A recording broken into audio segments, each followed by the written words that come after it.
नमस्कार मंडळी. जर लहान मुलांना भाजी आवडत नसेल किंवा कुठे मुलं पिकनिकला जात असेल तर तुम्हाला अशी छान अशी क्रिस्पी अशी छान चपातीचीच अशी पराठा किंवा खाकरा टाईप तुम्ही ही चपाती करून देऊ शकता. तर काय करायचं आहे, इथे मी पोळपाटावर एक पोळी लाटून घेतली आहे आणि त्या पोळीवर मस्तपैकी तेल किंवा तुम्ही तूपसुद्धा टाकू शकता. तेल टाकून झाले की त्यात जगभरातले मसाले टाकून घ्यायचे आहे. हळद, लाल तिखट, चवीपुरता मीठ आणि इथे मी गरम मसालासुद्धा घेतला आहे.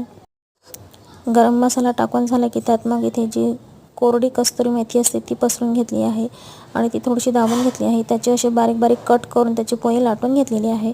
नंतर तुम्ही बघू शकता तव्यावर मस्तपैकी खरपूस होईपर्यंत दोघी साईडने आपल्याला हा पराठा किंवा पोळी लाटून घ्यायची आहे आणि डब्याला मस्तपैकी छान अशी क्रिस्पी हा पराठा देऊ शकतात. टमॅटो सॉस किंवा चटणीसोबत तुम्ही देऊ शकता. मुलंसुद्धा एकदम छान क्रिस्पी पराठा नक्की खाऊन खुश होतील आणि जाता जाता सबस्क्राईब करायला विसरू